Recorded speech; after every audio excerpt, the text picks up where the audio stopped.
recurring attendees. Nice vote of confidence for this series and all the great presentations we've been having on everyone's favorite topic, the MS4 permit. All right. As is always the case with Zoom, we will give folks 1-2 minutes to click all the buttons, get let out of the waiting room, get your screen set up to your liking, all that good stuff.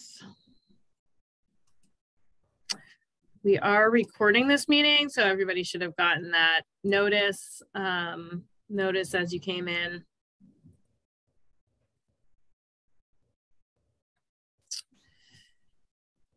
All right, I'll wait for a little slowdown in the waiting room.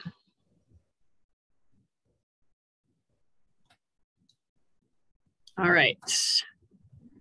Looks like everyone who is in the waiting room has been admitted now. So, all right. So we'll go ahead and get started. Okay. All right. Good afternoon, everybody. I'm Julie Wood. I'm Deputy Director at the Charles River Watershed Association. This is workshop number 3 in our series of workshops on the MS4 program, the MS4 permit funded by the MS4 Municipal Assistance Grant Program out of Mass DEP. So thank you to Mass DEP for our funding.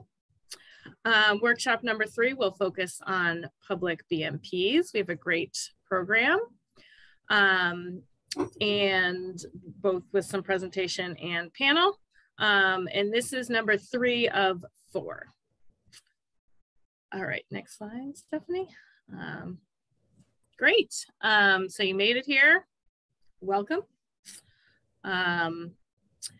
We will get into the technical presentations, as I mentioned, by our team at Brown and Caldwell, and then switch over to a panel discussion with some of you.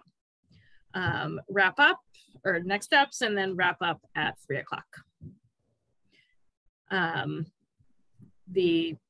Just to note from the last slide, during the panel, we do hope to have a bit of a discussion. So we would love to hear from as many of you as are willing to share. We are a pretty big group. So if you want to use that raise hand function under reactions, we will know that you have something to share. Next slide.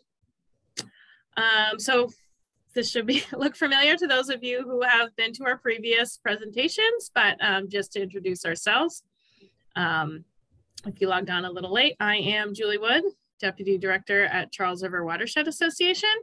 Assisting from my team is Julia Hopkins. She's our Communications and Outreach Manager, giving a wave there. Feel free to do a direct chat to Julia or to myself if you're having any technical challenges or questions with the Zoom. Brown and Caldwell team, I'll let you introduce yourselves. Matt, do you want to start? Hi, I'm Matt Davis, the technical lead on the workshop series here. So I will be talking a little bit about structural BMPs as part of this. Great, Stephanie. I'm Stephanie Alamina, Water Resources Engineer with Brown and Caldwell, and I'll be helping Matt walk through some of the data we've been receiving and processing. Andrew Goldberg. I am the project manager from Brown and Caldwell's side and a water resources planner. At the second half of this meeting, I'll be facilitating a discussion with several panelists and fielding questions from the audience for that panel and for us to discuss. So I'm looking forward to that. Excellent. Next slide. So I mentioned this is workshop 3 of 4. If you were not able to attend the first 2, they are on our website. The video recordings are on our website. So definitely check those out as the topics are relevant to you and your work. Today we'll be covering best management practices, primarily structural BMP systems. So our last session is May 24th. You can register on CRWA's website. And this, I'm sure everyone is looking forward to this. This is going to be our chance to ask the regulators. So this will be a Q&A with DEP and EPA staff. They have asked as much as folks can to craft questions in advance and submit them to us.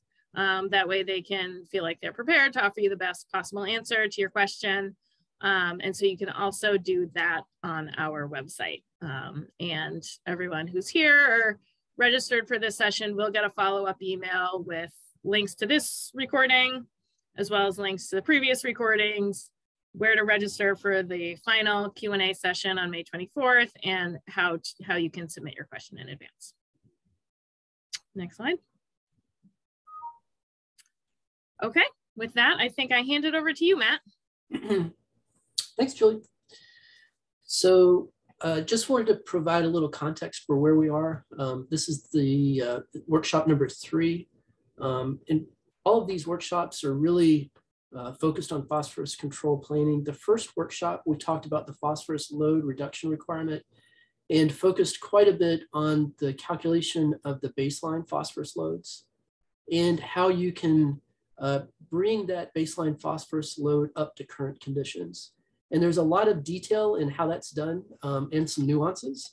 And we get into that in quite a bit of detail in that workshop. And the link, as Julie mentioned, the workshops have been recorded. You can get to those recordings through the link at the bottom of the page.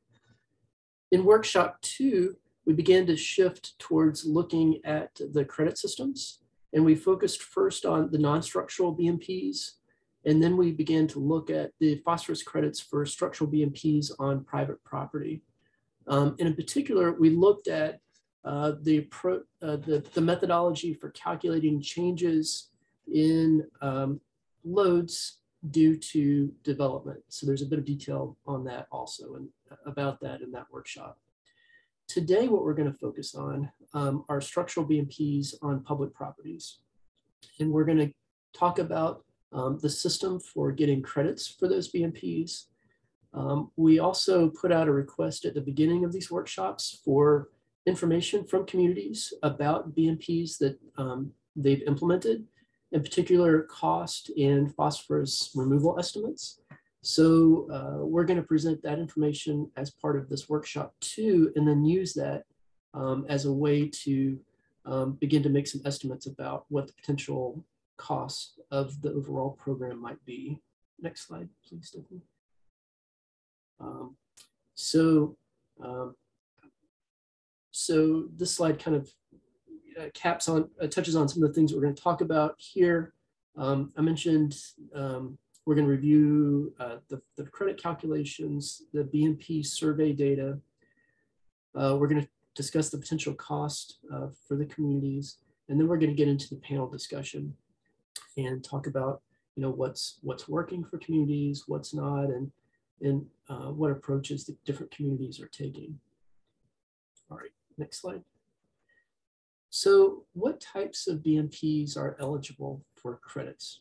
Structural BMPs are eligible for credits. The MS4 Permit Appendix F Attachment 3 provides a credit system for a number of different types of BMPs, and those are all listed here. You may notice that this list is not all inclusive of all the different types of BMPs there are out there. Notably, proprietary systems are absent from this list.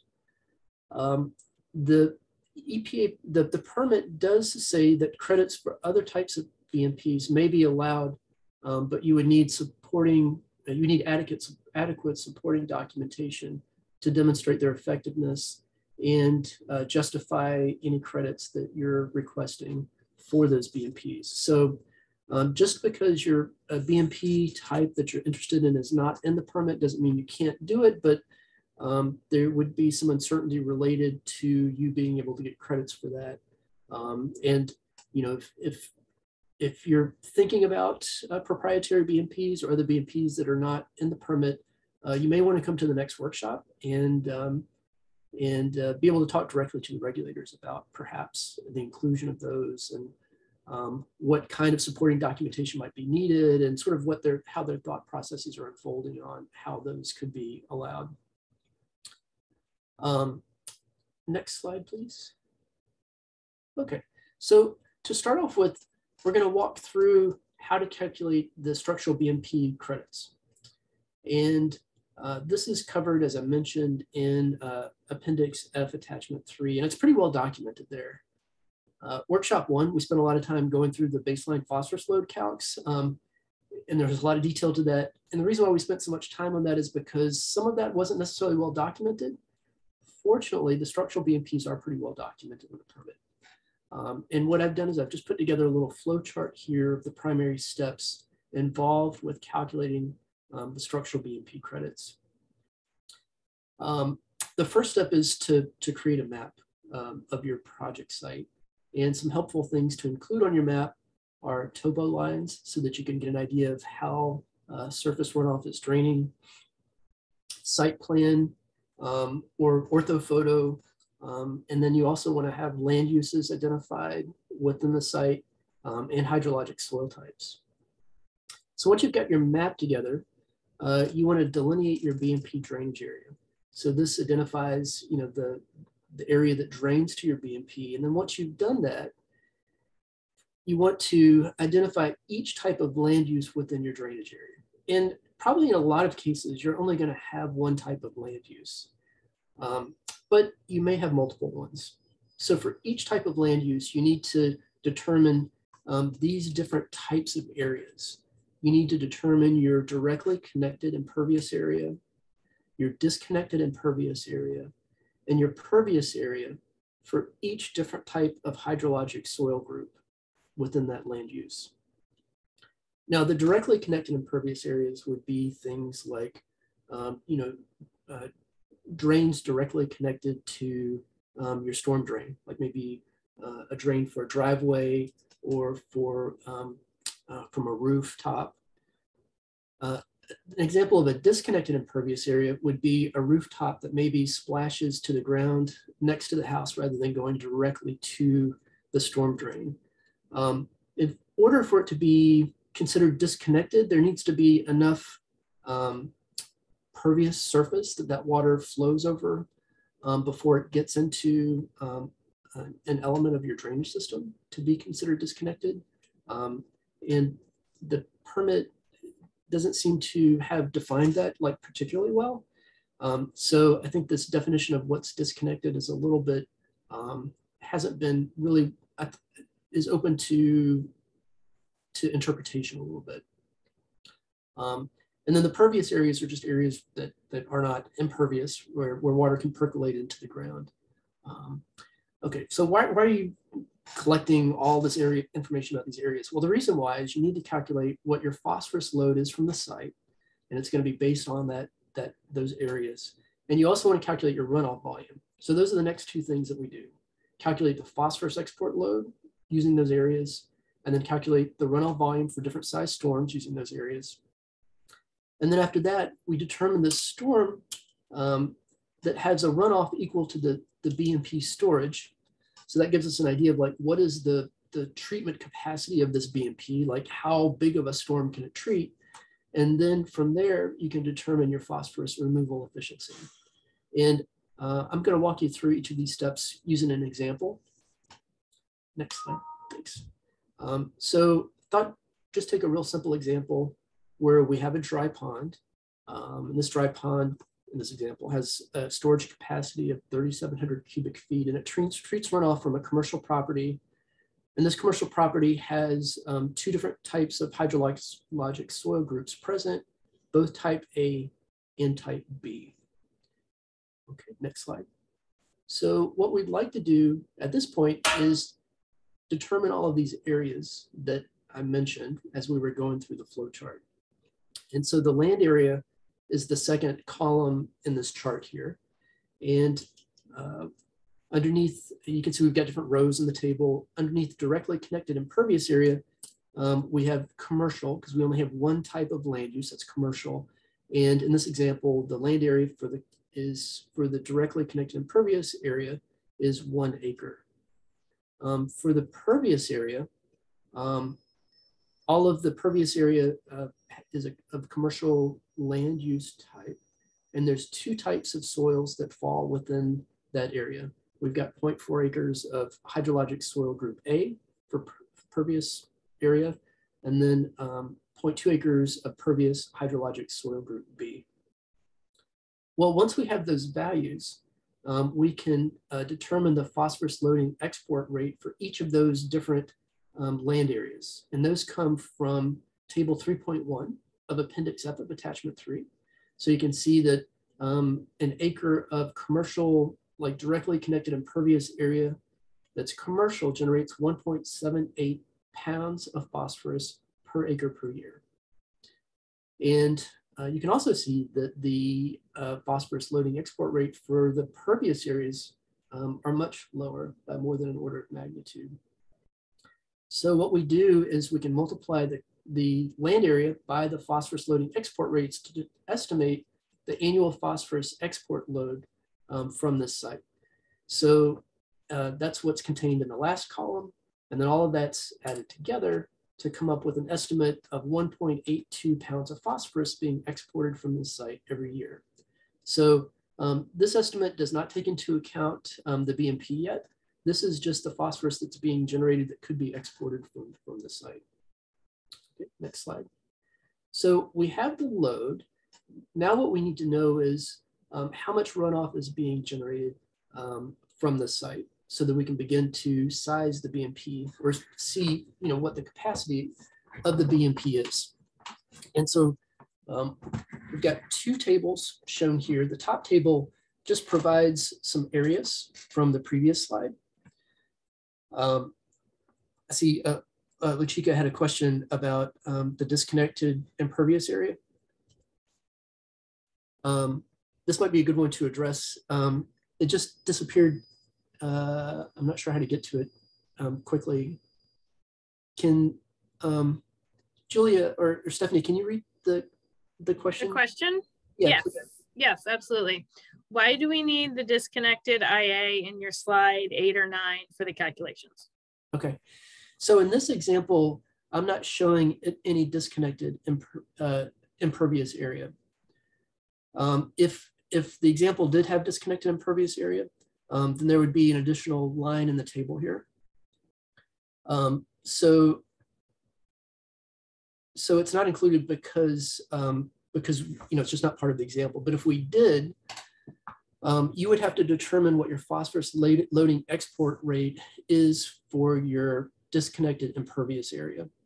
And the way that you would do that is it's going to be the average phosphorus loading export rate from your pervious areas. So just in case that case ever comes up for you guys, the way that you would calculate the phosphorus loading export rate from those disconnected impervious areas, it's going to be the composite phosphorus loading export rate for your pervious areas. Luchika, I hope that answered your question. If not, please feel free to follow up. Okay, let's hop back. Okay, so we've got 2 tables here. The top one just provides the areas from the previous slide, the impervious area and the pervious area for hydrologic soil groups A and B. And then the table below provides estimates of the runoff depth and volumes for different amounts of rain. Now, the first column contains the rainfall in inches. And then the next sort of group of columns is the runoff depth. And this is directly from the permit. This is from table 3-1 of Appendix F of Attachment 3. And what EPA has done here is they've made an estimate of how much runoff is going to be generated for different amounts of rain on these types of surfaces. And the assumption here is that if you have an impervious surface, like everything's just going to run off. So that's why the rain column and the runoff depth column for impervious are exactly the same. However, for the pervious soils, the expectation here is that some of that runoff some of that rainfall is going to be absorbed by the soil. It's going to fall. It's going to have opportunity to infiltrate. And you can see for the hydrologic soils, A and B, they're pretty good at absorbing moisture.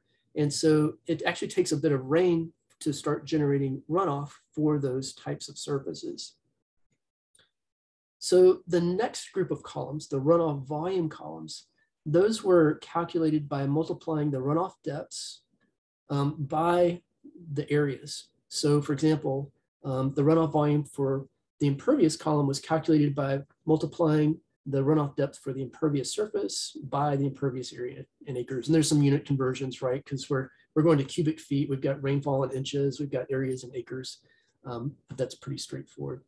So in this last group of columns, the runoff volume, we're calculating the runoff from these different size storms. And then once we have that, and by the way, this example, can you go to the next slide, Stephanie?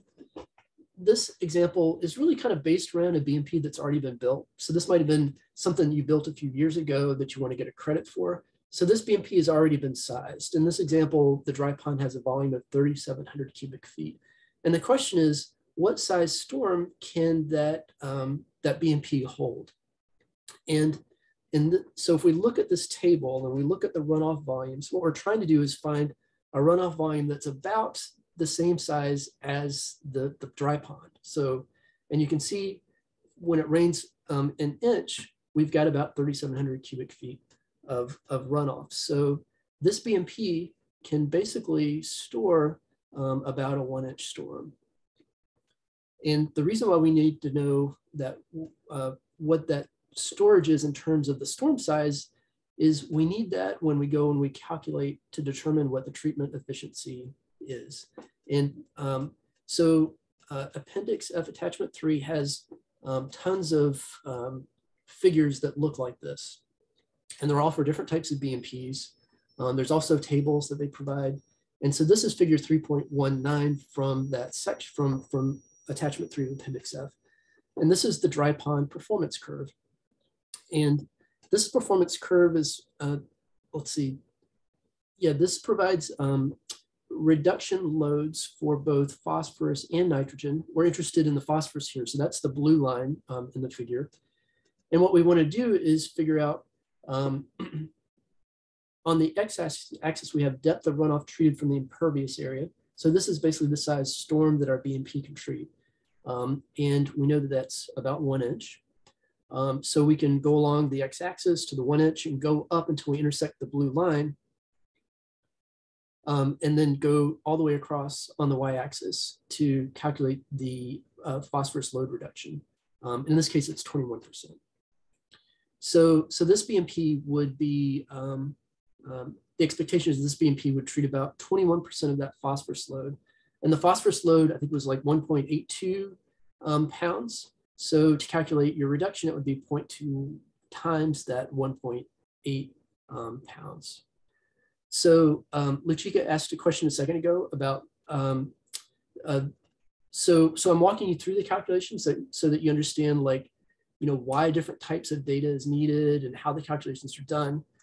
You don't have to do this by hand. There's a tool that's been developed called the BAT tool, which you can use to do all these calculations. So yes, you can. I think most people are going to use the BAT tool to do this, but we thought that it would be good to just kind of walk through how these calculations are done. So Maria's got a question here.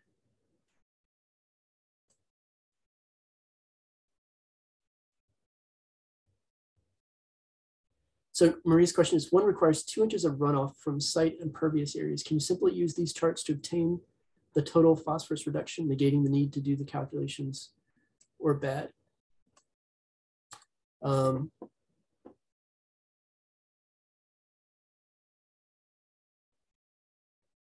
So see, Maria, feel free to jump in and to clarify, but you need the charts to figure out like what the reduction is. So in this case, you know, if you had 2 inches of runoff, you'd have like maybe like 36, 37% phosphorus removal. And so, the reason why you would use the BAT would be to help with, estimating the load from the site and the runoff volume. And then it could help you, calculate what this removal is also. I guess, can you hear me? Yes.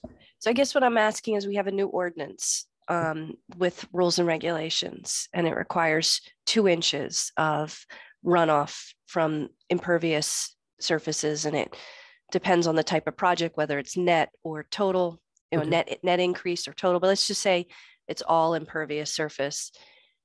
For ease of the developers and consultants like you doing these plans, can they just use that graph? I mean, we may use the BAT tool for our own edification to check them, but for them submitting site plan review to us, I'm wondering if there's a simple way for me to explain to homeowners and to small, for like even a 2-family or a single family is going to need to do this for us in the future. Okay. And so I'm trying to sort of see, could they just use that graph that you had a minute ago up, like the dry pond export rate graph? Yeah. So in other words, can you just kind of give them a phosphorus reduction number that they can assume as long as they're providing a certain level of treatment, and just kind of skip having to look up these charts and stuff? Right. Like, no, using the charts. Oh, okay. Like knowing their soil, Okay. knowing the amount of runoff, and just going straight to the charts. Do you think that's a possibility to get a ballpark number for phosphorus reduction? Yeah, instead of like avoiding the BAT tool, is that what you're thinking? Yes, in case there was, a small project that they may not want to use the BAT tool for. Yeah, I mean, you could pretty easily put together like a little worksheet, that has like these tables that I've got here, sort of, you can do something like that and just basically have people fill it in. And, it's kind of like multiplying, one column by the other. So I think it can be relatively straightforward. I think the harder thing for folks sometimes is to be able to do these land area calculations by hand. It's really easy to do in a GIS, but it might be a little bit harder for like a homeowner to know, what part of the, what's the breakdown of soil group types like on their property. So I think that the calculations are relatively straightforward. I think that maybe the piece that's a little bit harder would be just getting those areas. But if you had a way to kind of help assist them with that, or had mapping that you could make available to them for their properties, and maybe even could do the calcs for them, that seems like that would help things along quite a bit. Okay, thanks. Yeah, I think, and the reason I pulled up this slide here was, as long as you have a way to get to that phosphorus load number, then yeah, you can just use those figures, but as long as you need to be able to get to that number first. And I know when we were doing the last round of this grant, we had tried to pull together, which is one of the resources in the PCP template, some kind of more like high level spreadsheets to kind of track and say, oh, if you have this much phosphorus, what's your load reduction using the curves? And I will just say that one thing that Newton and Laura reacted to was kind of that presumptive approach of saying, oh, well, if you say that they have to remove it, they have to treat the 2-inch storm, you have to prove that to us. You can't just say that and then claim the reduction. So I'll just mention that they had reacted to that. And we're very much like, oh, you have to use that. But also, as long as you're using the same methodology that calculates the loads, you don't have to use that. I don't know if that clarifies or adds more nuance to it. Oh, thank you. Yep. Matt, do you have anything else on this slide?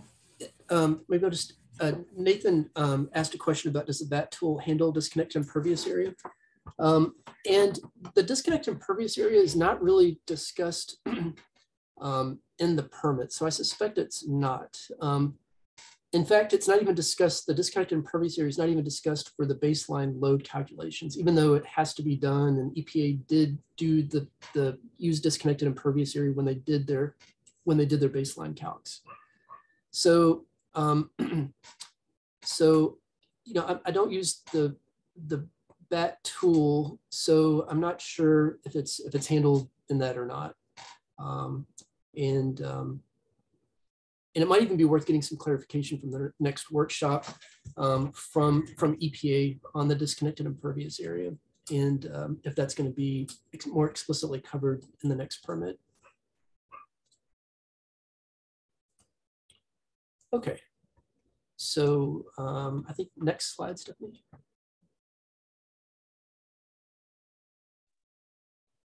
Fine. Okay, cool. Okay, so with the understanding of kind of how to calculate phosphorus loads from structural BMPs, now we're going to jump into the data we received from Charles River communities. So if you remember at the beginning of this workshop series, we had sent out a call for information and for data on costs for structural BMPs removing phosphorus. Wanted to thank everyone who participated and sent us data, and essentially what we're going to do now is walk through and show the data we received and kind of some key takeaways. This map here depicts the communities who were able to give us cost information. You can see we have a decent spread across both the upper and the lower Charles. And we also had a pretty significant spread across the different types of BMPs. So across all the different communities, we had BMPs like biofiltration, like bioswales, dry wells. There was disconnection of impervious area. There was a lot of infiltration systems, a few porous pavement. I'm just picking a few off this list, but the main takeaway is that we did receive a lot of different BMPs from a lot of different communities. So the data we're going to present is kind of a conglomeration of all of that, and hopefully we can pick out some key takeaways. I also wanted to make a quick comment about just the fact that a lot of communities are implementing structural BMPs in a more integrated way that's not so easy to say, oh, hey, here's how much this tree trench costs. It's often integrated into a larger roadway project or something. And that means that it's just a little bit more difficult to pull out those costs per pound of reduction or cost per acre treated. So we recognize that, and we basically did the best that we could to pull out that cost benefit with that understanding in mind. And that's something I think we can talk about a little bit more in the panel. So this is the data that we received. And on the y-axis, we have the different types of BMPs. Across the x-axis, we have the cost per pound of phosphorus removed. And there's a break in the axis. We have sort of an outlier point for the porous pavement that was a lot more expensive than the other types of BMPs. So we've kind of broken the axis there so that we can see the full range of data without really compressing the cost kind of at the lower end of the scale. Each of the markers, the circular markers represent a cost from a community for a particular type of BMP. And those markers are color-coded based on the community that the data came from. And we also have included box plots and whiskers on this. In the middle of the box plots, you'll see a dark black line, and that's the median cost for that type of BMP. And then the whiskers indicate the maximum and minimum values, and the box plots, the left and the right side of the box plot indicates the 25th and the 75th percentile. Okay, so that's kind of the overview of how this figure is set up. Let's talk a little bit about what it's telling us. So one thing that jumps out is there's a lot of variability in the cost effectiveness of the different types of BMPs. You can particularly see this with the tree trenches from Watertown. There's quite a bit of variability going from, I think, about $10,000 per pound of phosphorus removed to more than $300,000. We've seen this too in the work that we're doing also. You know, it just depends so much on kind of your site characteristics, you know, how much, you know, what type of land use you have upstream and how impervious it is, you know, the soil types. It all has such an impact on the loads that are coming to those BMPs. And then also you have, you know, the site constraints related to how much capacity you can build at that location for treating BMPs. So for treating the stormwater runoff. So there's, so I think all of that, you know, helps to contribute to a lot of variability in these costs. Another thing to note is that some of these costs some of these BMPs may be some initial efforts by communities to respond to the phosphorus reduction requirements. And, as always, when you're first, starting out on a new program, you're trying different things and trying to figure out the things that are most cost effective. And so some of these points, for example, like the porous pavement project that was done in Boston, like it was really, really expensive from a cost effectiveness point of view. And, there were a lot of lessons learned from that project. And, those kind of lessons learned will be used to further, make future projects more cost effective.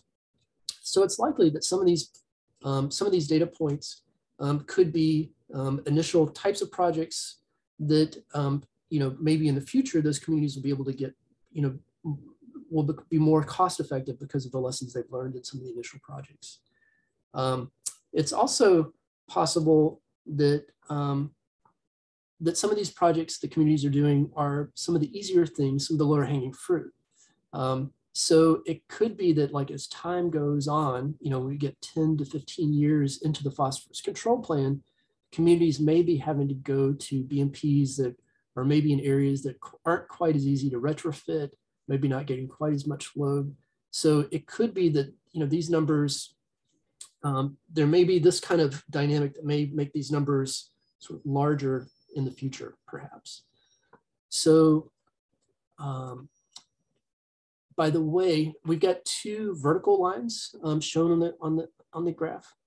The median cost of the BMPs was $73,000, and the mean for the BMPs was $138,000 per pound of phosphorus removed. Now, we did have that sort of outlier for the porous pavement. If you remove that, the mean for the BMPs is more around $100,000 per pound of phosphorus removed. So we've been doing design, planning and design for BMPs for a while. So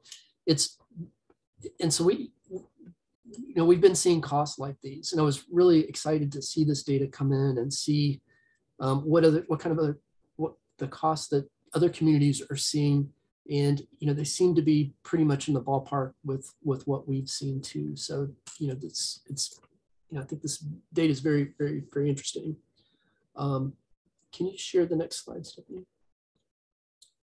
So the previous slide showed the cost effectiveness, but it doesn't really give a good idea of, how big these BMPs are or what their total cost is. So we put together this scatter plot to show that kind of information. So on the y-axis, we have the pounds of phosphorus treated annually.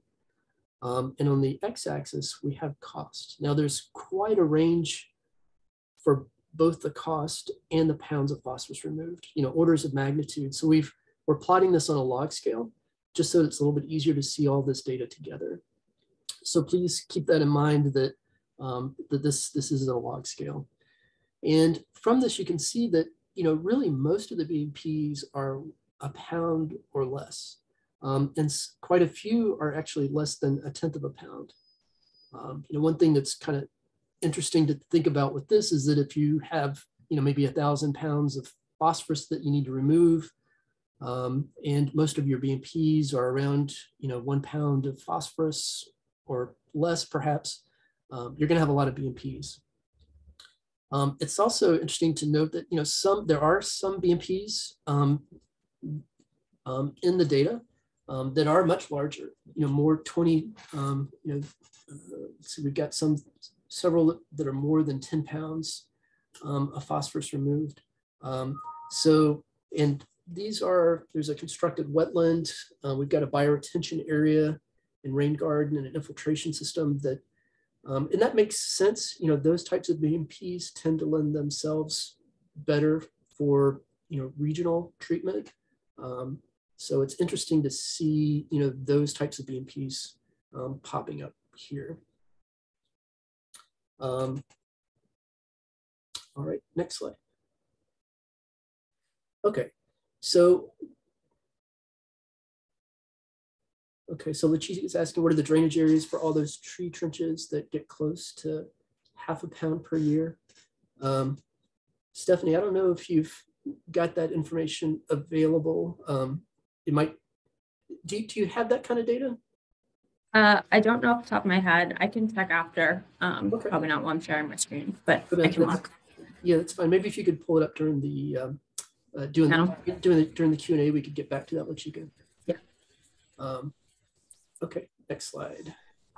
Okay, and one more, please. So what we wanted to try to do is take the cost data that we're seeing from provided by the communities and begin to extrapolate that a little bit to get an idea of like what would be what kind of cost are we talking about here for the phosphorus control plan. So so bear with me, because this slide and the next slide are really just kind of it really attempts just to kind of get an idea of like what is the order of magnitude of the cost. And what we've done is we've assumed that the cost of the structural BMPs are going to be about $100,000 per pound of phosphorus removed.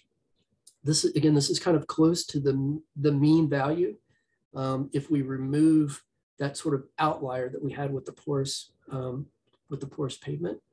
So we're assuming $100,000 per pound of phosphorus removed. And what we wanted to do was say, okay, it's $100,000 to remove a pound of phosphorus.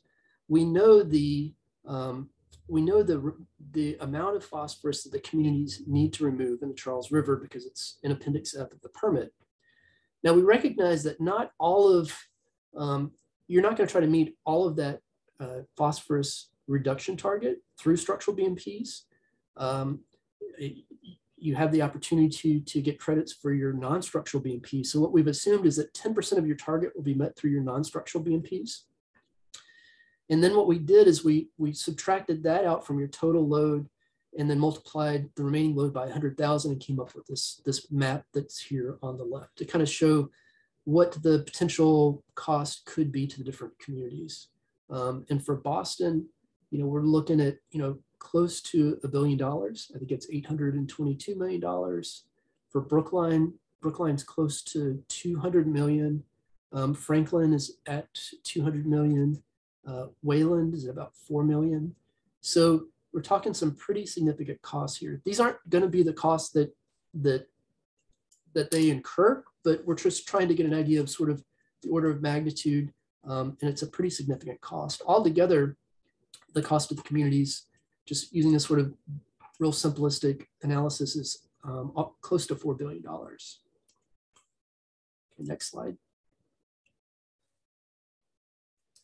Okay, so I'm an engineer, so I love to normalize things because we've got costs, but what if it's a cost for a really big area, a really small area? We thought about normalizing by land area, but we also thought, well, what if we normalize it by population? One nice thing about normalizing by population, it kind of gives you an idea of like, what is your, how many people do you have that can contribute to paying for these costs? Now, this doesn't mean that people are going to be paying this amount individually.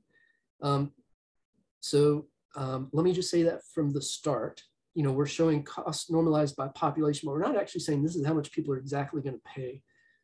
The costs are going to be paid by the municipal government, developers, private property owners. So the way those costs get distributed is going to be rather complicated, but still, I think that normalizing by population is still kind of instructive because this figure looks a lot different from the previous one. For example, Boston was in the deep red in the previous figure because they were upwards of almost $1 billion in cost. But when we normalize by population, Boston is is more in the orange. They're about $1,200 per person. Brookline is about $3,000 per person. Franklin, you can see Franklin's in the red on both of these figures. So Brutus is going to be part of our panel today. So it's going to be, I'm looking forward to hearing his input. But the cost per capita for Franklin would be $6,000. And for Wayland, which was on the lower end, was at $4 million for a total cost, is about $270 per person. So again, these costs are just sort of really ballparking, just trying to get an idea of what the overall impact is. But you can see these costs are pretty significant. Next slide. So like Matt said, these costs that were on those two prior slides are not all going to be paid by the same entity. So the first thing to think about a little bit is kind of who are the people or the entities that are going to pay these costs and how are they distributed.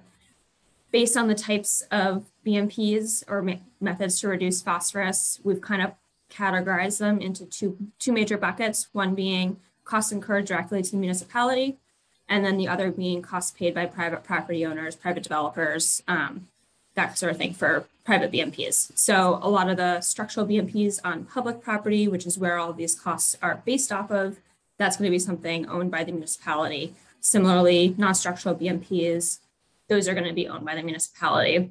And then the big chunk of phosphorus load and money that is not going to be paid directly or not entirely directly by the municipality is going to be BMPs on private property. So the capital and maintenance costs might be paid directly by property owners or developers. But of course, like we talked about in the last workshop, there is going to be a cost incurred to the municipality to actually manage and track all of that data.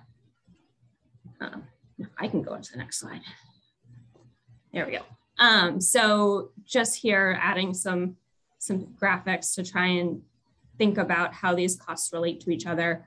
Like we said, this $100,000 per pound of phosphorus as a rough estimate mean of public structural BMPs, that's going to be one of your more expensive costs. And so whether it's in the municipal bucket and it's a public property BMP, or it's in the private bucket and it's a private property BMP, and that cost is paid by someone else, it's still going to be a large cost. Non-structural BMPs tend to be a little more cost effective.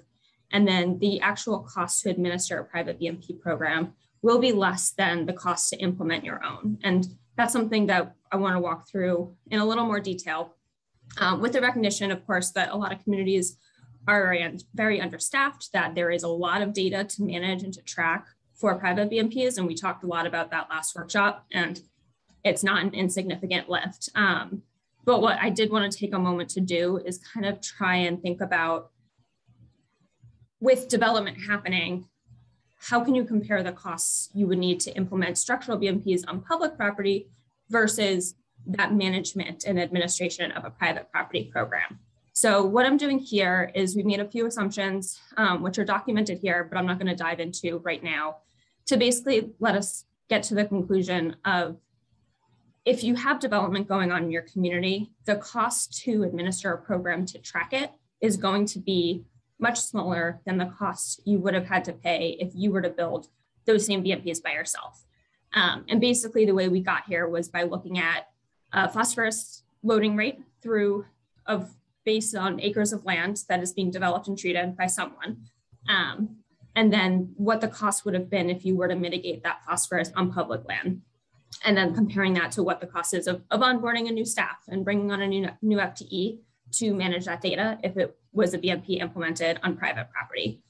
So I'm just going to run through a row just to kind of drive this point home. And this is something we can talk about before we transition to the panel if we want to go into any more of these assumptions.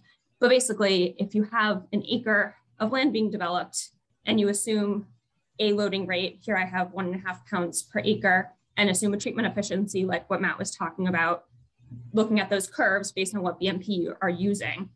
Let's say that 1 acre of land is able to remove a pound of phosphorus if you were to treat the phosphorus and have a BMP implemented on that site. If that was implemented on a public property, that would be a little over $100,000 to implement that BMP. If, on the other hand, you had that BMP implemented on a private property, let's say you hired 1 FTE, 1 staff to manage the data for that 1 pound of phosphorus. If an FTE is about $100,000 per pound, not per pound, per person, that's going to be cost comparable, if not cheaper, than actually constructing that BMP yourselves. And as you have more development, it becomes even more cost effective. And again, recognizing that this isn't insignificant, this isn't an easy lift, but from a cost perspective, it is going to be more cost effective than going and building those structural BMPs yourself. And the last way of looking at this, so that's kind of the cost comparison of public versus private, and this is essentially the load comparison. This figure here is showing for an example community within the Charles, what their phosphorus loads are, formatted based on where they're coming from, and then comparing it to where they have to get to. So on the left side of this figure, this is kind of the present day conditions for this community. The gray is all of the phosphorus load on non-municipal parcels, so all of those private properties, commercial land, residential land, et cetera, that people could implement private BMPs on. The blue is streets and right-of-way, so that's municipal. And then the orange is other municipal parcels.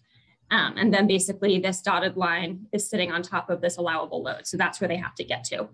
And you can see, even if you treated 100% and removed every single pound of phosphorus on public land, which is the blue and the orange, you're still not going to get there. So it just goes to show that there's a financial kind of incentive to have private property BMPs. And then there's a load incentive of you're going to need to work across all of these different components to get to your goal. And I think that's it for the first part of this workshop. If Stephanie, folks have questions, of course. Can I say one thing, Stephanie? I just realized I forgot to mention something earlier when we were talking, when I was going through the costs. Julie Wood brought up a good point when we were kind of having some internal discussions about the data.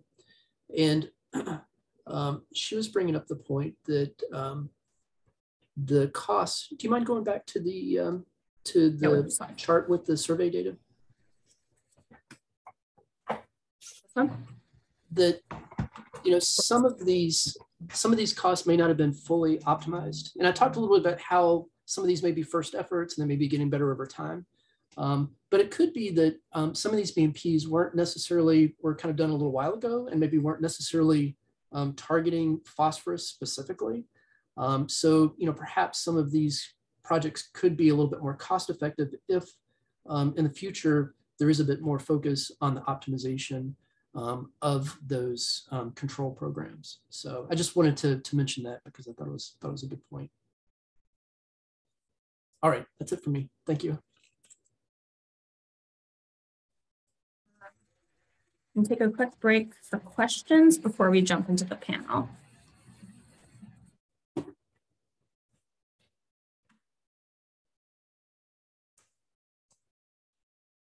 We sort of answered the questions we went along, so hopefully some people will have some more for us. Yeah, you guys did a great job keeping on top of the questions in the chat. I think that's very impressive. It's hard to present on Zoom and share your screen and keep an eye on the chat, so very good. Kudos on that. If folks have more questions in the to pop them in the chat or we can give a practice with the raise hand function. Luchika, not a question, but a statement. The cost seems cheap to me. 1K per 1 pound seems really good. Well, you know, it depends on where you are. I mean, I'd love to hear Luchika talk about that a little bit. I mean, we've seen, you know, sites where, you know, it's more than $1 million per pound to remove phosphorus, and others maybe like some of the best sites we've seen, or maybe like on the order of like maybe $20,000 where you've got more regional treatment where you can treat a lot in one place. So it really depends a lot on your location. Yeah, go ahead, Luchika. Yeah, I think you're right, Matt. It depends on the location, right? You could build something that has a huge drainage area, so you get a lot of benefit there, or you could spend the same money building the same exact BMP somewhere else and have a 1/10 of a drainage area, so you get a 1/10 of the benefits. So yeah, I think I'm still processing that number, I think. And it is a range. It's I'm gonna just pull up the oh, I stopped sharing. I was gonna pull that I can't work Zoom. No, I was gonna pull that figure back up because I think it's helpful to look at and see the range. Yeah, I wonder if others had the same sort of gut feeling about this cost, whether it's too much or too little, or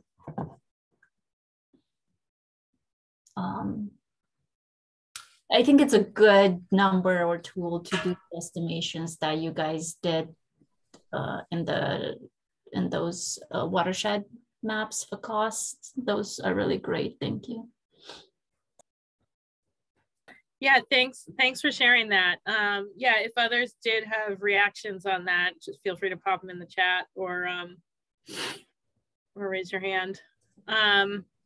Another question, I know, Andrew, you said you'd address this in the chat, but maybe maybe your team has a comment on it too. Is there a different approach when you normalize costs by EJ populations?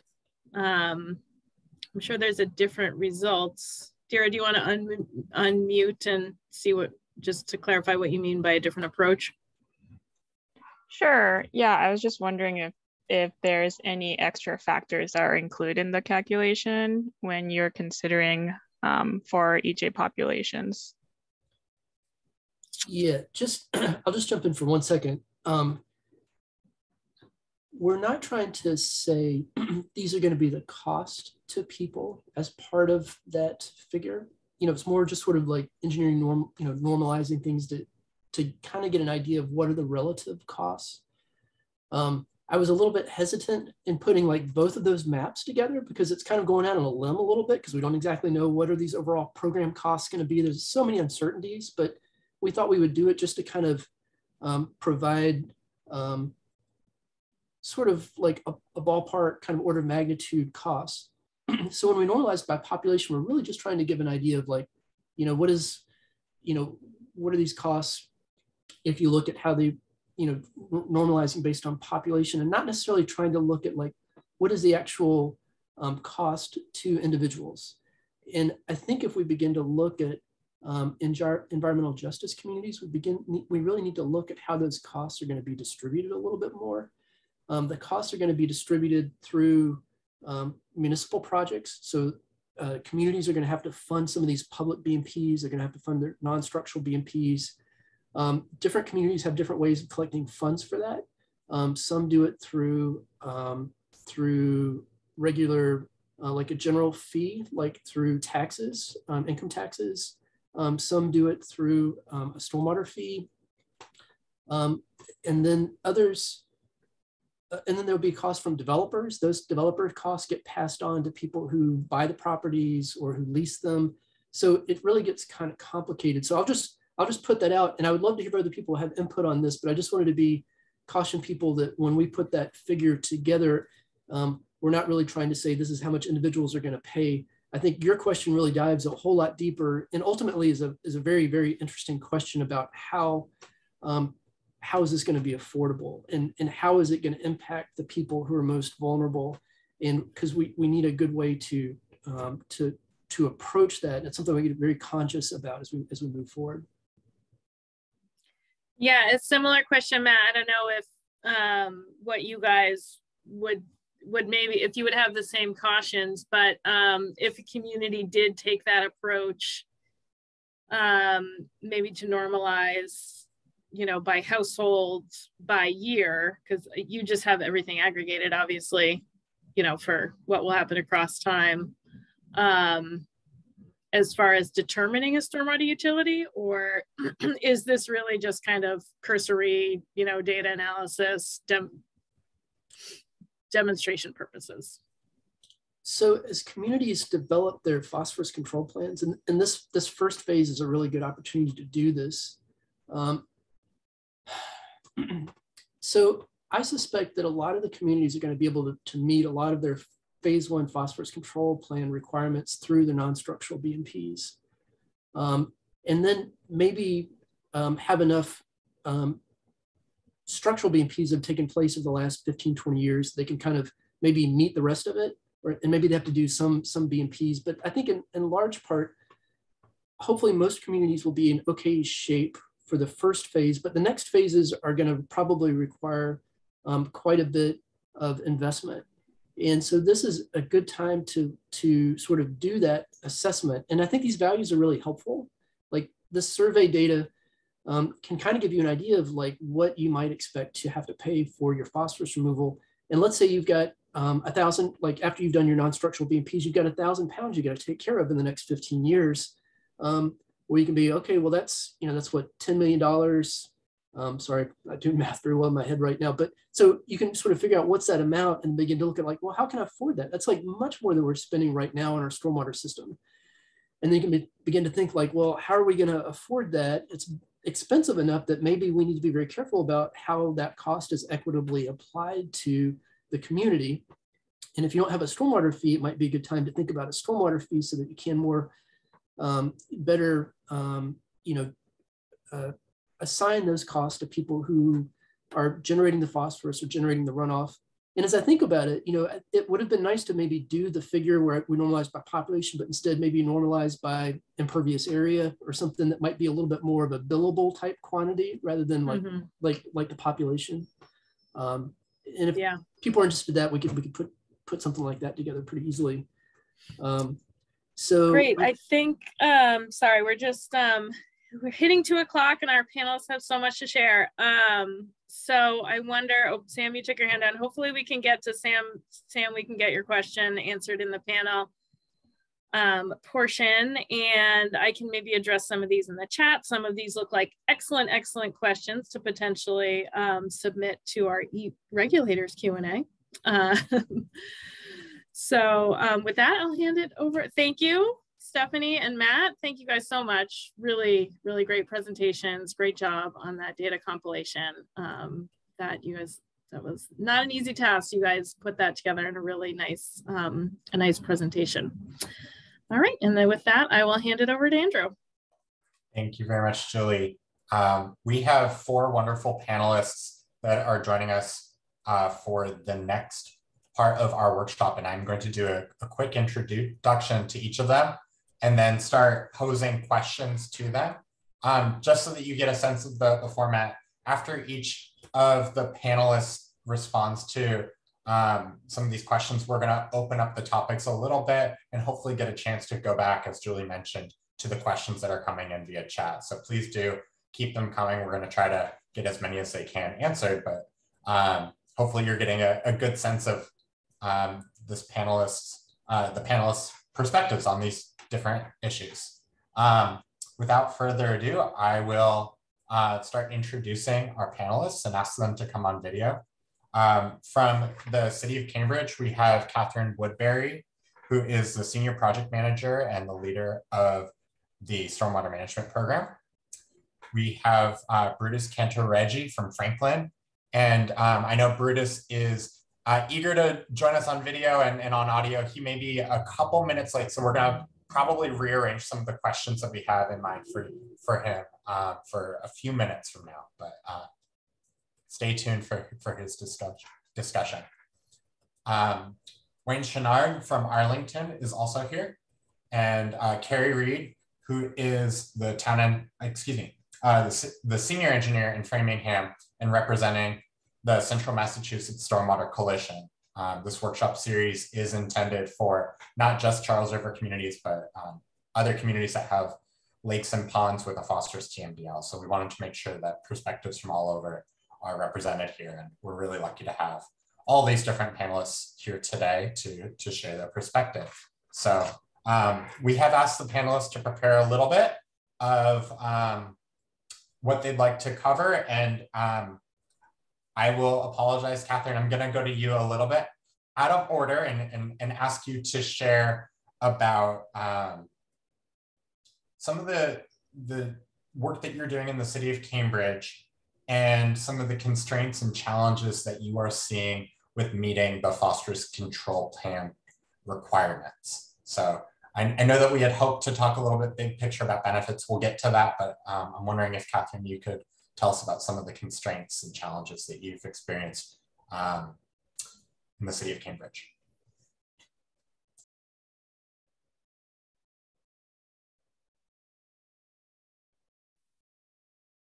Sorry about that, I was muted. Thank you, Andrew. Hello, everyone. So the cost that you shared was very interesting because it looked like we were going to get out of this relatively inexpensively, but unfortunately, the type of BMPs that were shown or evaluated most of the cost structures. Those are systems that aren't going to readily work in the city of Cambridge. We're tight, very densely packed urban environment.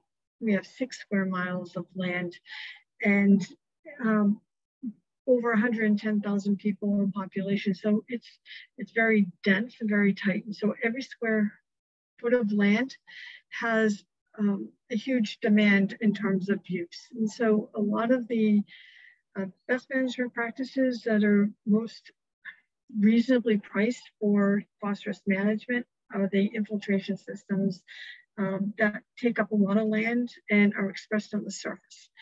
For us, we need systems that can be underground and represent more of a dual purpose land use. So something else is going on above ground as you have some type of treatment system underground. And a lot of those to handle the land uses that we have are proprietary BMPs. So the next workshop, hearing what EPA has to say about the use of proprietary BMPs and getting those accepted will be of great interest.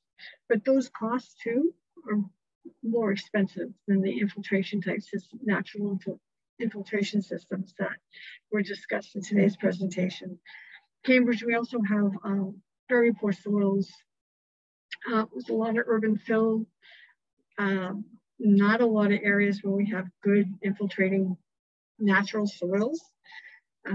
And we are surrounded by the Charles River and the Alewife Brook and Mystic River. So we have a very high groundwater table. So it really limits our ability to use a lot of the natural infiltration systems.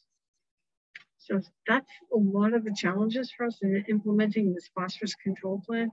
I mean, we have a 62% load reduction requirement in our permit, which comes out to about 700 pounds annually. Unfortunately, in the 2016 permit, it was only 580 pounds. So it's gone up quite a bit when they did the modification. So did you have questions?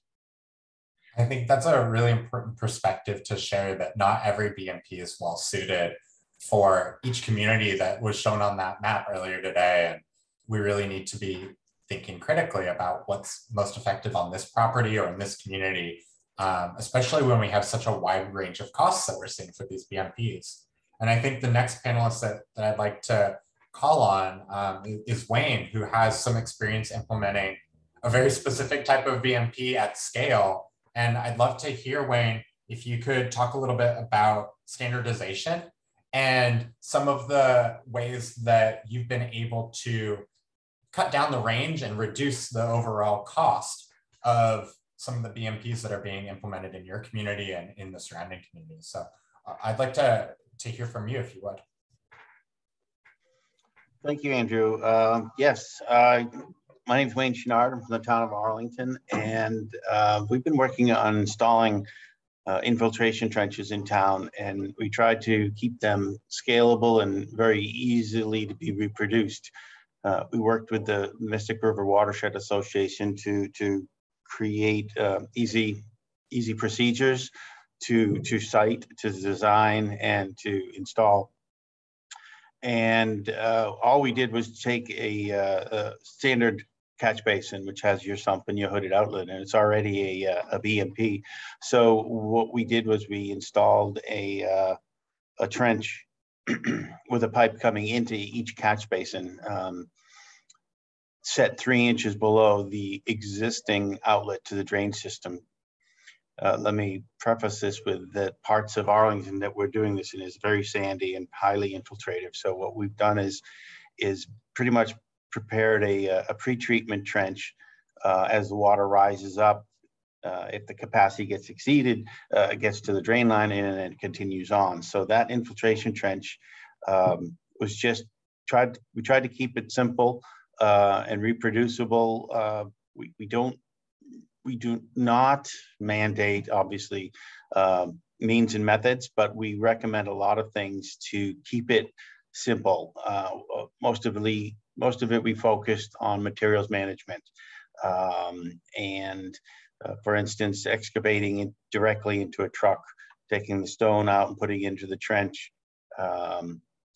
Having the trenches, they're very small with cones backfilled to the top. We specify only stone, not any dense grade on top of it. So there's one less truck, one less operational cost to it.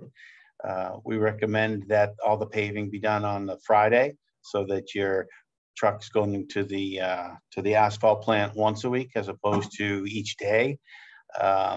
We recommend that the depths be 5 feet so that they don't need to have the trench boxes coming in, an extra truck, extra setup time. You can go 6 feet, but we recommend that nobody gets in the trench until the stone has been put back in and brought back up to 5 feet. So all of these little things we've tried to do are meant to make the contractor think about simplicity and spending most of the efficiency getting a trench in the ground as opposed to all the other costs that can be associated with it. We put these into the ground in such a way that all we're doing is repaving. Initially, we were going to put in leaching catch basins, and it seemed like the costs, it was too expensive to remove and replace the granite curb or remove and replace the sidewalk with it. So this way here, we kept it in the street. The siting procedures makes you obviously check record plans, metal detectors, make sure there's nothing in the way, and then give a very simple trench that acts as an infiltration trench prior to going into the drain system. And we worked with the Mystic River Watershed Association. We tried it on our own 1 year. We got a grant for it the second year. The third year, we worked with Mystic River Watershed to make it scalable. We worked with the town of Lexington. They did half, we did half. This year, we'll be doing it with Medford and Winchester. And we're trying to just keep it so that it's the same trench, same idea, same project from town to town, so that the year after that, they have a planning grant to site and design, not install, but site and design 255 trenches in 9 different communities. So what we've tried to do is prepare and design a simple system that can be utilized throughout the watershed. I think that's kind of a long, short summary, if you think. I think that's such a good story to tell about success in this watershed, that you're able to find simple ways to get these BMPs in the ground effectively. And I think that scaling approach and collaborative approach is really important to share with this group. Before we go to Carrie with a similar question, I see Luchika, you've raised your hand. Do you want to ask your question? Thank you, Andrew, and thank you, Wayne. I do have a question for Wayne. You mentioned contractors, and I know in the past you said these infiltration trenches were mostly, or they were all done with town staff. So I was just curious if that has changed. And Did also you say town staff? Yeah. Oh, no, we designed it. Okay. So we designed, we cited, and we monitor construction, but we do put it out to bid, which I will say procuring across 2 different towns, or this year 3 different towns, was challenging. The first year, obviously, we were just building it in our own town, made it a little simpler. We had our details, what we wanted. Second year, we merged in Lexington. Their details were slightly different. So we had to prepare a design plan that had 2 different sets of plans, one for Arlington, one for Lexington. This year, each town, there's 3 of us, is going to put out to bid their own trenches. So I think that's going to take away the confusion with different requirements in different towns. But they are definitely contracted out and installed by a private contractor. Okay. Do you bid them as per item, or how do you bid these? We provide quantities and we bid them per item. but in the end, it turns out, pretty much I can share the line items, but basically had to do with the materials, the trench, not the trench, the pipes, the hooded outlets. Then it came down to ton of asphalt and cubic yards of stone. So it really comes down to the volume. They're getting most of the cost from the volume of the trench.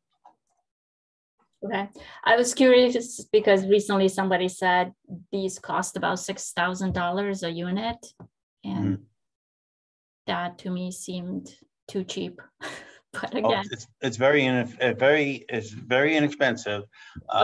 We've been playing with our earlier. Matt had mentioned the BAT tool.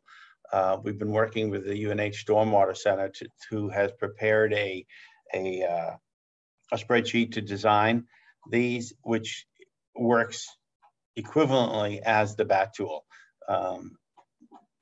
They've been working with EPA. In the first year we had that tool, we had better phosphorus removal than we did in the second year and the third year, because they tried to get the spreadsheet to match the BAT tool.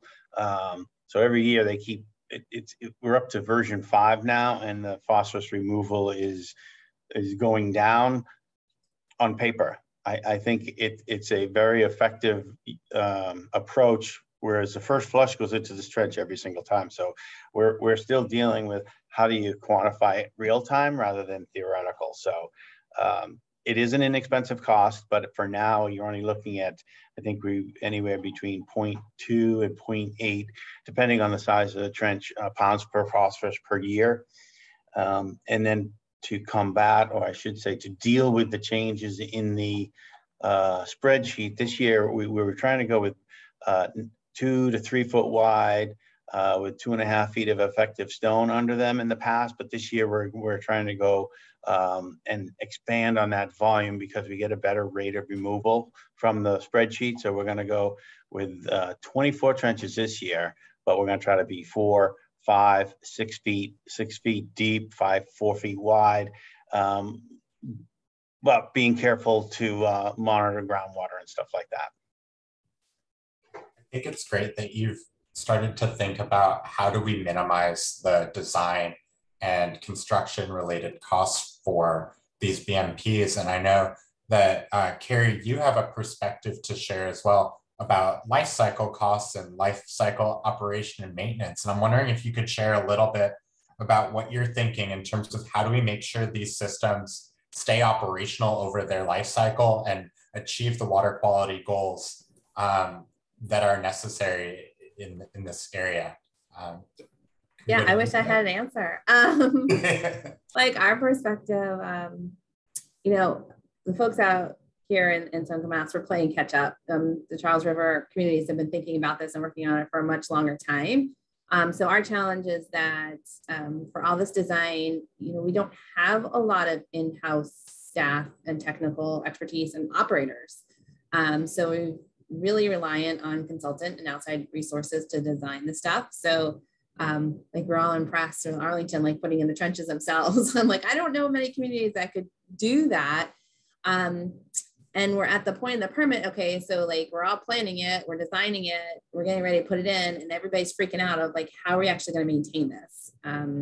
Whether we have the equipment or the personnel or the money.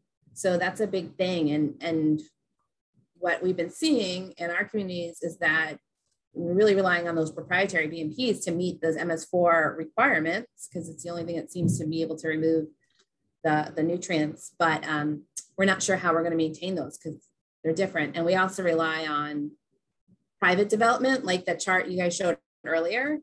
We can't do it alone on municipal property. So we're really reliant on private BMPs. And then how do we make sure that those are being maintained? And I hear from a lot of planning boards and conservation commissions that are kind of tagged with keeping up with the long-term O&M, and they just don't have the capacity to track it.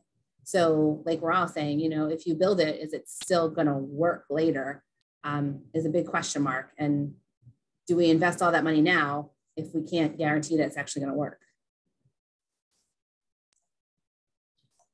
It's a lot of big picture programmatic type questions, and it's nice to see the breakdown in terms of costs that I know Stephanie walked through during her presentation of, there is a trade-off here. We could hire more staff and help track this program a little bit differently and get those credits. But how do we accomplish that when we don't have the staff right now?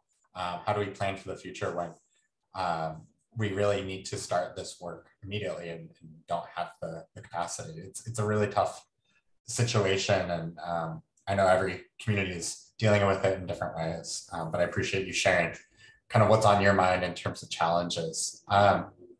I'll ask you one more question, and then maybe we can turn it back to Brutus if he's at a computer. How are you tracking BMPs, or what have you seen that's been effective? And I can open that to you, Carrie, to start with, and others too, if they want to chime in. I can start because I don't have much to say. Everybody's really challenged with this. As I said, I think most of our communities are really reliant on consultants to get them started and haven't started doing it themselves. Out here, we have the benefit that we don't have that many BMPs. So for a lot of the requirements in the MS4 permit, you have to track in that sub-basin. Well, we never put in, the community hasn't put in a BMP in that sub-basin. So we are starting from scratch, which makes it a little easier. We're not trying to take credit for stuff in the past or for non-structural BMPs, which everybody else is being challenged with. But that's what I got. You can pass it along. I know Brutus is now here, so I will go to him next, but I'll give Wayne and Catherine an opportunity to jump in as well if there's something that's particularly effective that you're doing to track these BMPs that are going in the ground or were in the ground sometime in the last 20 years. Yes, Catherine, I see your hands raised. I'm going to ask you to unmute. Okay. There we go. There's spreadsheets. We're trying to put everything into a BAT tool to keep it tracked. We have stormwater control permits, which we're following and requiring private property owners to prove they're maintaining their systems. And we're looking at developing a self-certification program and working, EPA, I guess, is promoting this as well. And so we're looking to implement that because now we have so many private property owners that have installed private BMPs. And that chart that you showed was great. I had never seen it graphically shown that, doing work on public property alone is not going to address the phosphorus removal that we're going to need to do, and that we need to rely on private properties. We are putting a burden, or putting more of the burden, on private properties. We have to remove 60% citywide for redevelopment properties and projects and development projects. We are requiring at a minimum 65% phosphorus removal from those redevelopment projects, up to 100% phosphorus removal, depending on where the project's located, because we're a combined sewer system as well. If they're separating something that we didn't anticipate as that was separated when EPA did their TMDL calculations, we have to require 100% removal of phosphorus because of the anti-degradation requirements for discharges from a new area. So we are looking to put more of the phosphorus removal on private property, and so it's really important for us to track it. And we're just doing spreadsheets using the map tool. It's a lot of different combination of techniques, and it seems like it goes beyond just the technological challenges. It's really a people and communication focused workflow in some ways. And the technology has to support the workflows, it sounds like. So that's really helpful.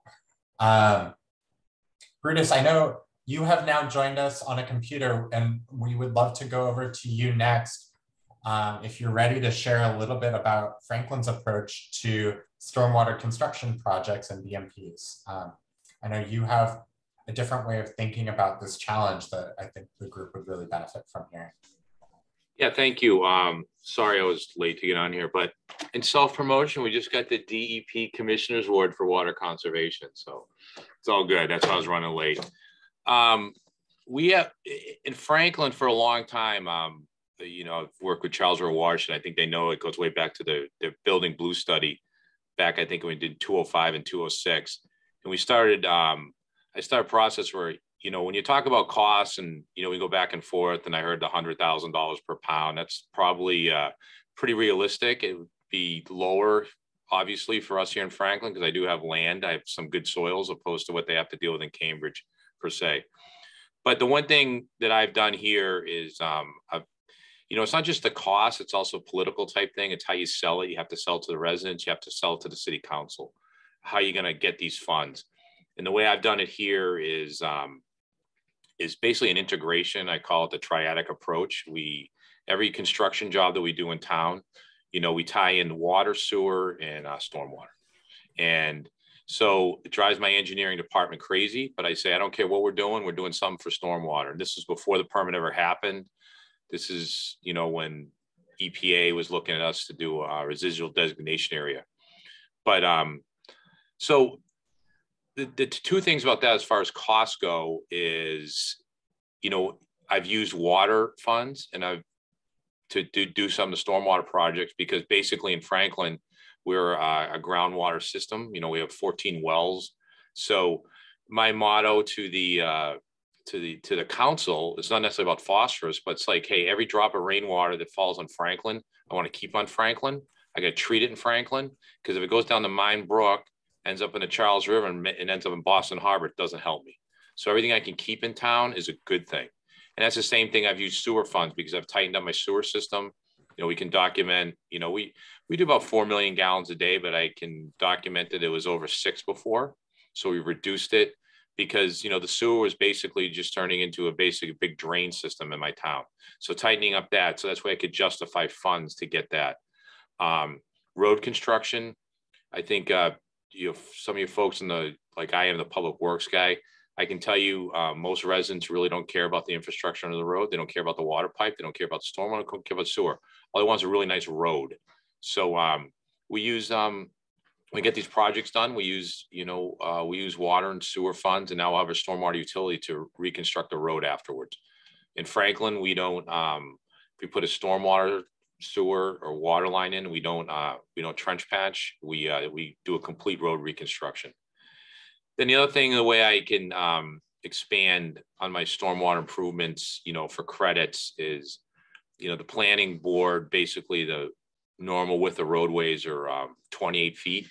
When I reconstruct a road, I bring it down to 24 feet. They always have 2 sidewalks. We get rid of a sidewalk. We remove cul-de-sacs, and cul-de-sacs put in for zoning, you know, get more housing. So we remove all those, and, you know, people will jump up and down and say, hey, why are you getting rid of the sidewalk? Why are you doing this? Why are you doing that? Well, the reason I sell this is, hey, you know what? The $100,000 I save here, I can put into another road in town, you know. But I'm also getting all the credits for the stormwater too, because I'm reducing impervious area. And then, you know, it depends on the projects we do. You know, we're always looking for stuff, and some are hundreds of thousands of dollars jobs that if we have, if you remember the old, it was more, it was a stormwater, was more, I don't want to say retention, it was more stormwater control, as a flooding issue. So we might rebuild a basin that was designed to control water, you know, from flowing too fast. You know, we elevate the outfalls. If it has good soils in there, it's a cheap fix. So now some are holding water there, and we allow it to recharge back into the ground. And obviously, you know, just the recharge alone reduces the phosphorus load. I mean, it's just the easiest, most expensive way to do it. So we'll do like big projects like that. The other thing that I do is, you know, I do a lot of, we always find something, cheap stuff, tree wells. You guys have seen the Franklin tree well that we designed. You know, obviously you can use in limited places, but that, and I've done a lot of work. I think Charles River Watershed will back me up on a lot of stuff at schools. You know, we do a lot of stuff because I'm a real big believer in, you know, educating the next generation.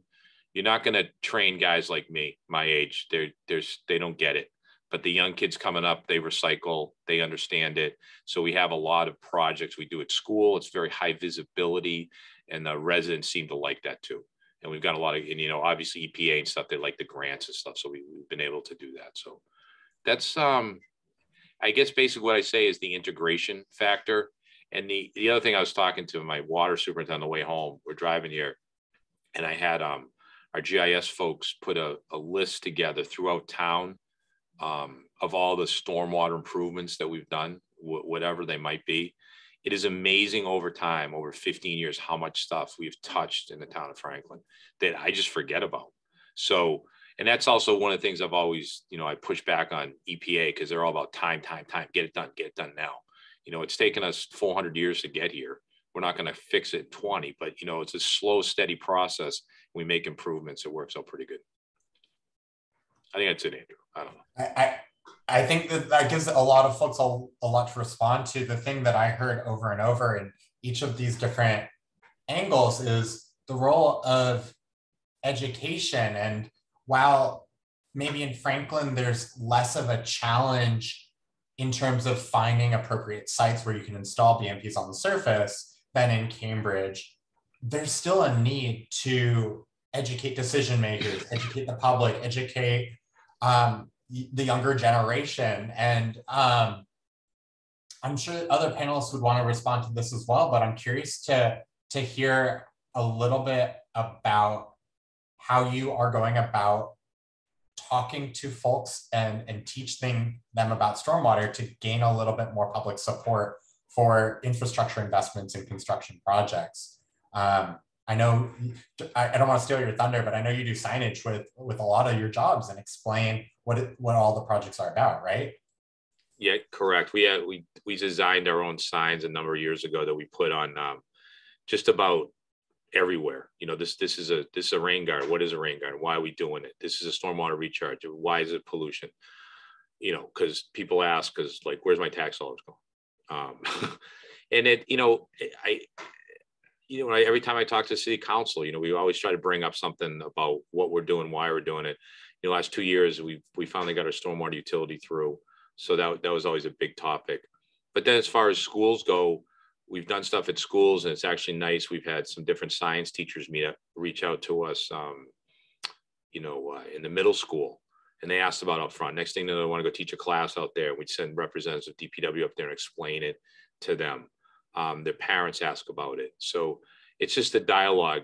I always say, you know, in so many different ways that, and I say like that, they call it stupid, but the little tree wells that we put in, you know, a pipe on its side, and we stick a tree in the side of the ground that collects water. We get more questions about that. And it's not so much, we're treating such a small amount of water, but it's more about, it gets people thinking about not just stormwater, but the drinking water system, the sewer system, and environmental type stuff. And they ask that question, and that's the hard thing to do to get people engaged. So these little things, it's not just a cost, it's also the long run benefit when we want to do it. There's so many different layers to this kind of integrated thinking, and it makes me wonder what other panelists view the role of education is in implementing a phosphorus control plan and a set of BMPs, because this is a long-term program that every community is starting or has been doing, and I'd be really curious to hear what role education has. And maybe before we go there, we can hand it over to Matt, and if you have your hand raised.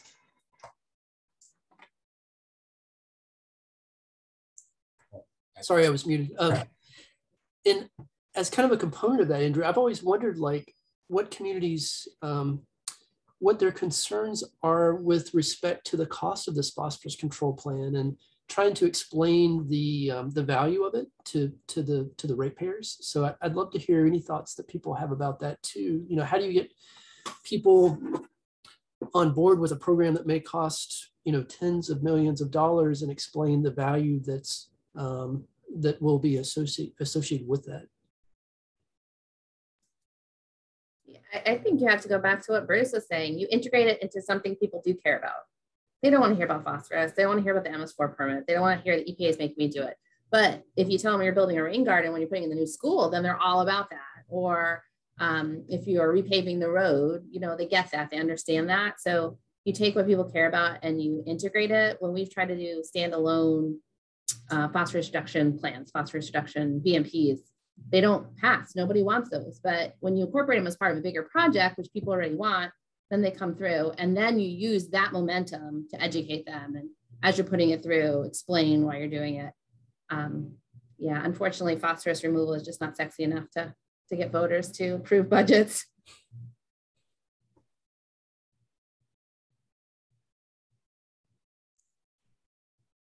Maria, I see your hand's raised. Do you want to jump in with a comment or a question? Yeah, to follow along with what Carrie said, I would say that you can also value what the people don't want to see. So we have long been plagued with algal blooms in one of our lakes, and people cherish this lake.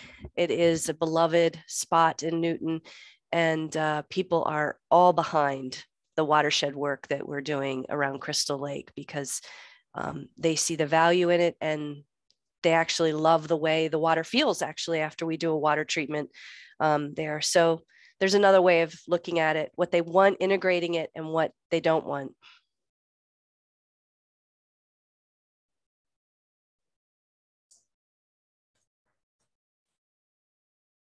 I think that's a good thing to remember, that every community has a different set of values and preferences. And another question that I have for the panel as a whole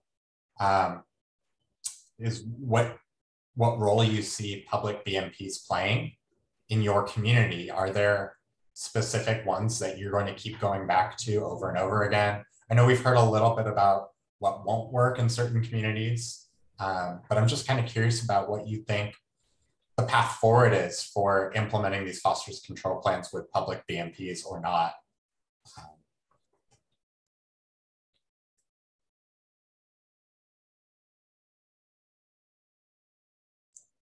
It's a tough question. We have 20 years to figure it out, I know, but I'll go to you, Catherine.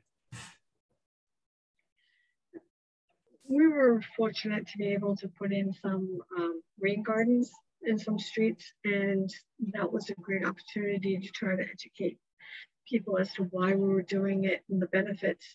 It's, as I mentioned before, we're a dense urban area, so it's hard to put in those kinds of systems because it's taking up parking spaces, or I wish I had the luxury that Bruce has in terms of being able to eliminate a sidewalk or put in a drainage swale somewhere, but it took a long community process to get people to accept the installation of some of these rain gardens. And because we put them in at the corners of streets where you're not supposed to park legally anyway, we were able to include a few.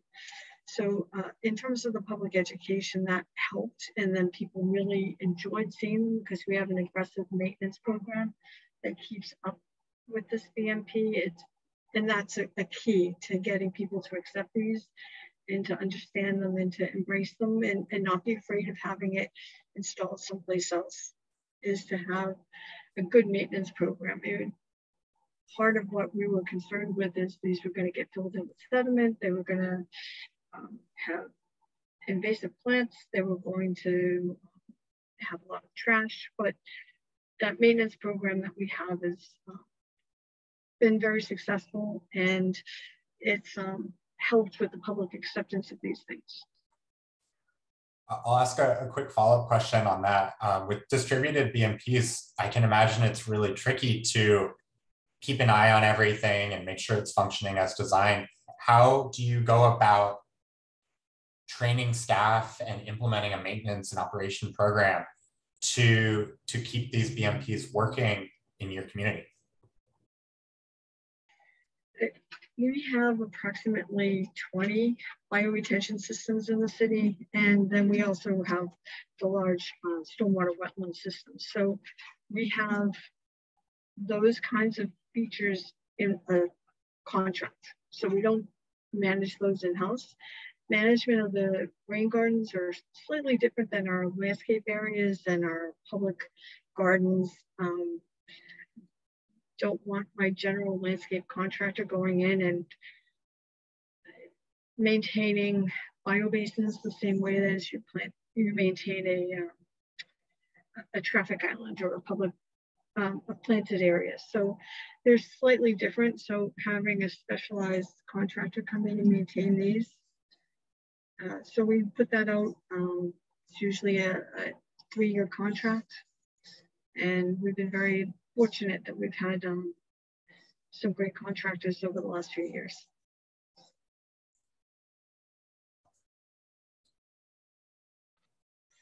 Andrew, can I touch a little bit? Please. In addition to putting our trenches in the ground, we also have an ordinance where if you hit a certain threshold, mostly builders, but also additions and things like that, we're having BMPs being put in on private property. So we're trying to keep track of those BMPs as well as we are keeping track of our own, and working with GIS, IT, and the legal department in order to, it's not quite there yet, but we want to make it so that that operation maintenance requirement is going to be recorded at the registry, but also integrated so that at one point or another, using GIS, an email gets sent out at the beginning of the year or at a certain time of year saying, please, here's the form, upload a document that says it's been maintained by somebody, an engineer, looking at the requirements for that as well, whether it's a certified erosion control specialist or something like that. We're still, that's where we want to go. That's still a long way for us.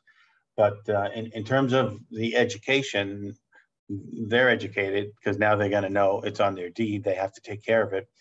But kind of goes along the line of working with the Mystic River Watershed. We do what we're best at, and we have the staff that can do the designs, but we use the Mystic River Watershed Association as part of the grants that we apply for together. They will take care of the public outreach. They will make a presentation. They will be pushing this out on their web pages and the cable stations and things like that. So they're doing what they're good at. And separate from that, they also, as part of the Mystic River Watershed,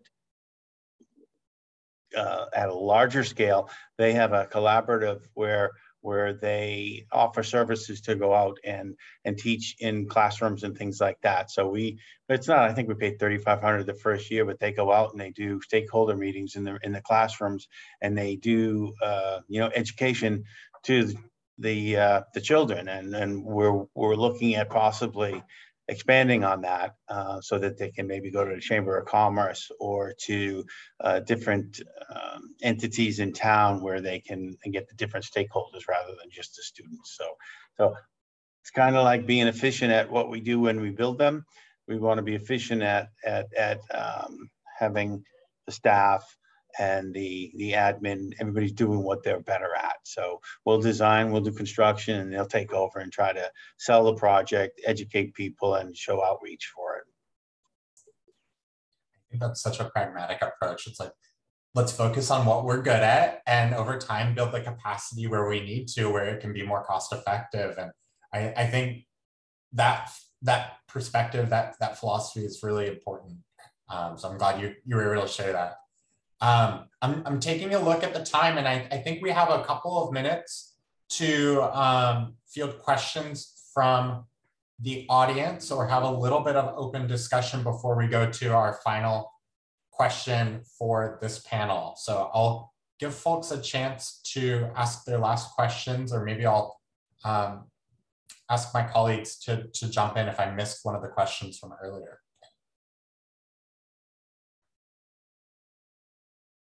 I know that there's been a lot of chat and discussion in the text box, so I appreciate that. There's one question from Luchika about tracking stormwater improvements. I think, Luchika, correct me if I'm wrong, I think you were saying that when Brutus was talking, I don't know if that was addressed to what he was working on and talking about. Yes, that was for Brutus. Thank you. Cool. So Brutus, is just how do you keep track of the stormwater improvements spreadsheets? Question mark. Yeah, GIS, usually we just track them that way.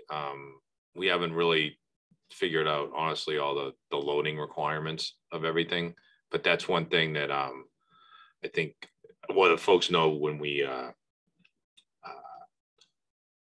Franklin sued EPA about the permit, that was one of the things we want to make sure we get credit back to 2005 for all the work that we did. So that comes off our total load limit. The other thing I was talking about, it was kind of funny, like the maintenance thing about a lot of the rain gardens and stuff. So every time I go out and put these rain gardens in, remove a cul-de-sac and all this stuff, all the residents like, oh, you guys are going to take care of this? And I tell them, no, I got no money. I can't take care of it. But what usually happens is, I mean, we'll go out and maintain them once a year because as they were saying, that you just can't send the landscape contractor out there. We got to go out and do the soils, the mulches and all that stuff. We do them once a year. But I can tell you a lot of residents end up adopting them, and actually they take pride in them. I mean, the one big problem with the rain garden, it's a hole in the ground. So it's like we just had all this wind for the last 3 days. They tend to fill up with litter. So, and that's just a periodic thing. But, the residents or the business by there, they know it reflects upon their property, and they tend to take care of them. So that does help us out. But if you give them that message from the get-go that there's limited, maintenance, obviously, but then, the storm scepters and systems like that, obviously, we maintain those on a pretty regular basis. So. And I want to jump in. Sorry, everybody keeps mentioning mapping GIS and your GIS folks, and I think a lot of folks take that for granted. Having GIS within Department of Public Works is such a valuable asset, and most communities don't have that. So all these folks that are like, yeah, we have it. We got asset management. We've got, we can track our maintenance. For a lot of communities in Central Mass, they had been relying on GIS from like the Regional Planning Council. They didn't even, manage the data themselves. So catching everybody up, it's such a great tool that many of us take for granted. But if you don't have it in-house, or if it's just doing assessor's data, then it's not really helping us out for this.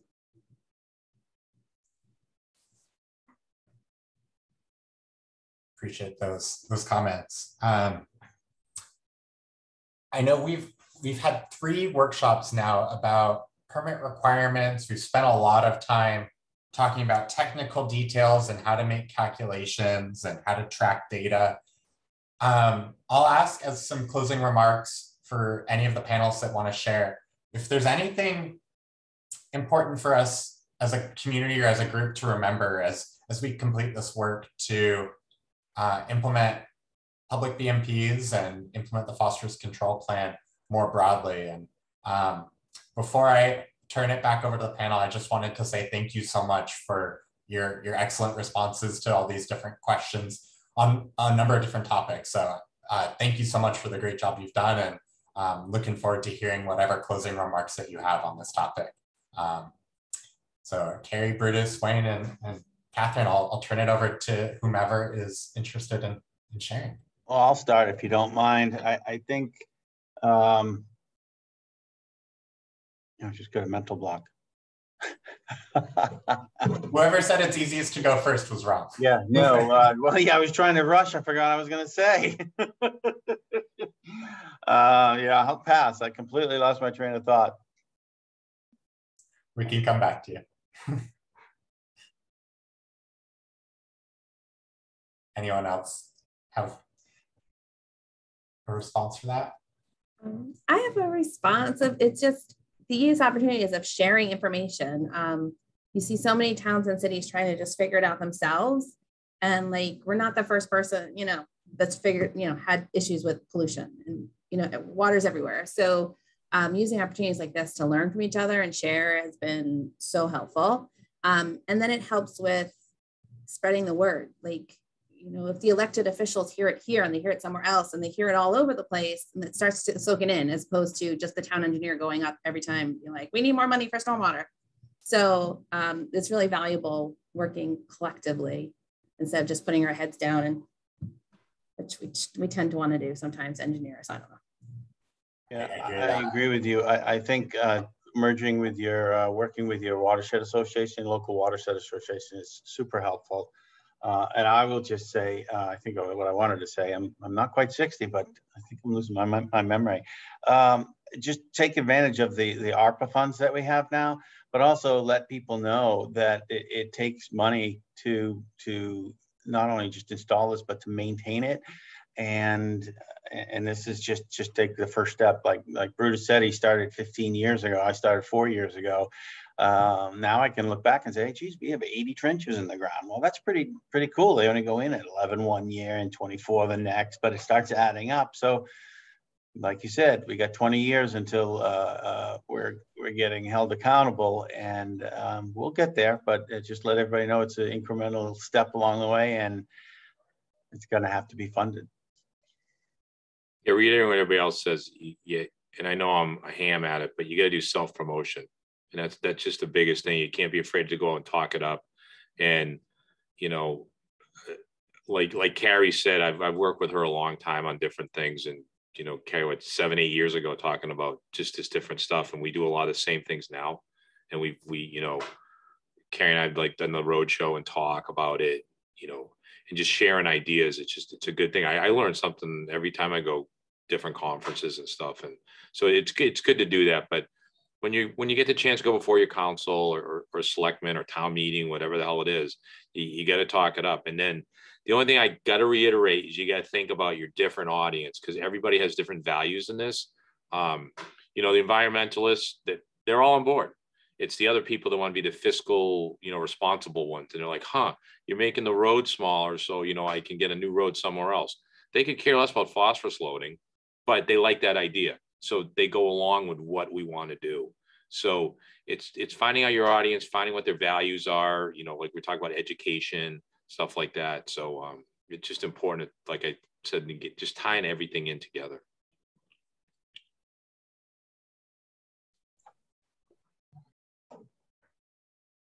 Well, Andrew, I'd like to say thank you. It was good to be a part of this. It is good to learn from a group. Everybody's doing things differently. So if we can get a takeaway from each person in the group, makes it easier and better to have a better project and a better product in the end. So yeah, always learning.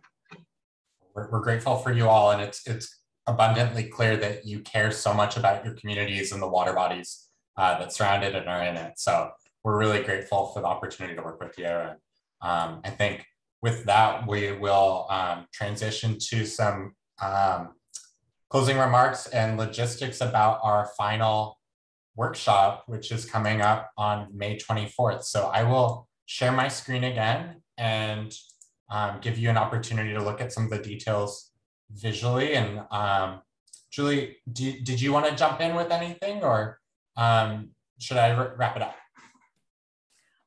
I just want to say thank you to you, Andrew, Matt, and Stephanie for the great presentation and facilitating the panel. And thanks to all our attendees. It was great to see such a full room today. Luchika's reminding me that we need to give Catherine an opportunity to jump in, and maybe we can do that before going to the closing slide.